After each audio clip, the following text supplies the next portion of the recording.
10 నుంచి 15 సంవత్సరాలు పనిచేశానండి.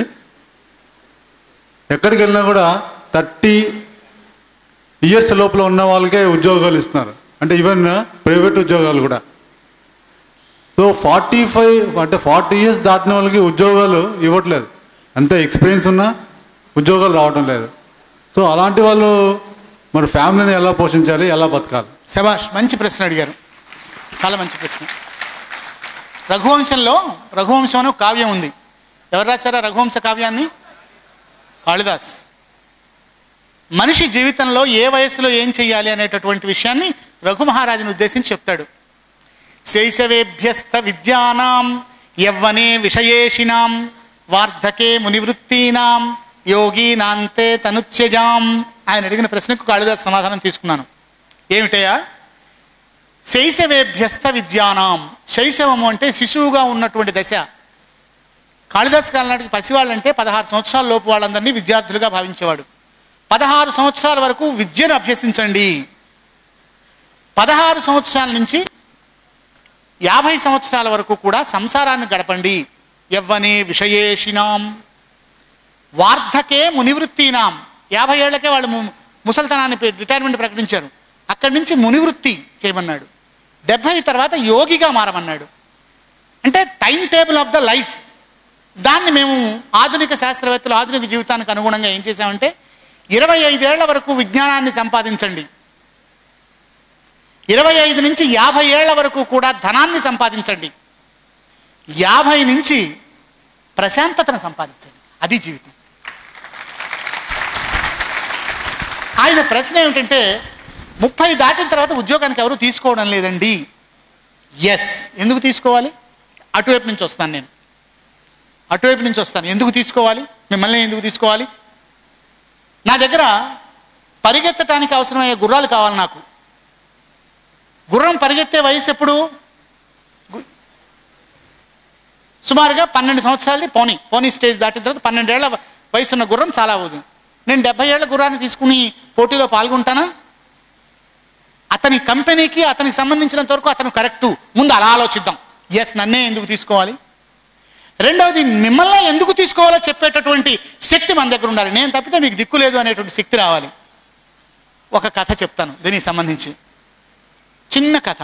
ఆయన పేరు సిఎస్ రావు, చాడా సాంబశివరావు, విజయనగరం జిల్లా. బడి పంతులు గారు, ఇప్పుడు లేరు ఆయన. అమెరికా దేశం నుంచి 1961 సంవత్సరంలో అమెరికన్ పీస్ కోర్స్ అని ఉండేది. అమెరికా శాంతి సంఘాలు వాళ్ళు వచ్చి భారతదేశంలో ఉన్న టీచర్లందరికీ కూడా సైన్స్ ఎలా బోధించాలో మేము చెప్తామని వచ్చేసి విజయనగరం, ఇప్పటి విజయనగరం జిల్లా, అప్పుడు విజయనగరం జిల్లా లేదు, శ్రీకాకుళం జిల్లాలో అంతర్భాగంగా ఉండేది. కొంతమంది టీచర్స్ చేస్తే ఈ సిఎస్ రావు గారు అనే ఒక 30 సంవత్సరాల మనిషి ఆ ట్రైనింగ్ క్యాంపులో కూర్చుంటే 2 రోజుల తర్వాత అమెరికన్ గుర్తించాడు సూర్యప్రకాష్ గారు. ఇతనికి మనం శిక్షణ ఇచ్చే స్థితిలో లేవు, ఇతను మనకు శిక్షణ ఇచ్చే స్థితిలో ఉన్నాడు మా పిల్లవాడు. వెంటనే అమెరికన్ గవర్నమెంట్కి రాస్తే అమెరికన్ గవర్నమెంట్ వాళ్ళని అతను ఇమీడియట్గా తీసుకొచ్చేయండి అని. మన ఆంధ్రప్రదేశ్ గవర్నమెంట్కి రాస్తే అతను ఉద్యోగానికి రాజీనామా చేయండి అంటే రాజీనామా చేయించి తీసుకెళ్ళిపోయారు. 20 సంవత్సరాలు అమెరికాలో పెట్టారు. 1983 వరకు అమెరికాలో ఉన్నాడు ఆయన.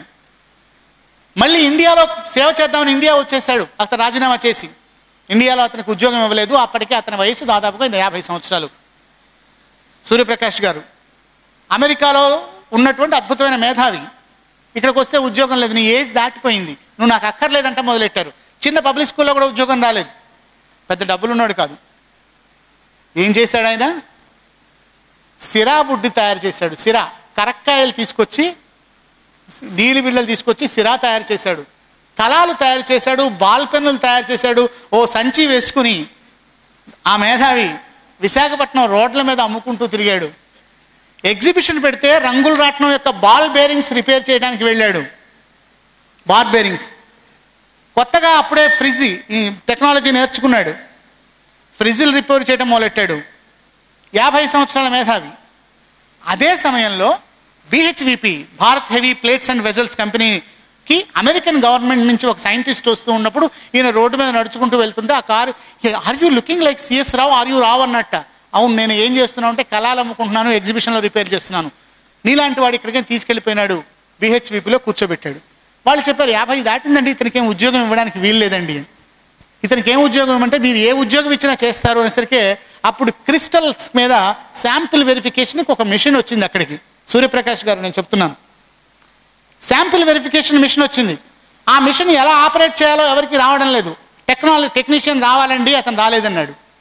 రావు లేచాడు, give me an opportunity, shall I try it అన్నాడు. అంటే యు మే స్పాయిల్ ఇట్ అన్నాడు. I assure you I will not spoil it, it's only sample collection machine. He went there, సాదా మాన్యువల్, స్విచ్డ్ ఆన్, టపా టపా మొత్తం దాన్ని మొత్తాన్ని commission చేసేసాడు. Within half an hour he could give the 4 samples report. అయిపోయింది. He was appointed as a chief scientist of the company. There is a need. 45 ఏళ్ల వయస్సు కాదు. యు ఆర్ 45 years అన్నారే, 45 years రోజులో మీకున్న విజ్డమ్ మీకు job ఇస్తుంది. ఇంటి దగ్గర కూర్చొని మీకున్నటువంటి ఏరియా ఆఫ్ నాలెడ్జ్ ఏంటో ఐడెంటిఫై చేయండి.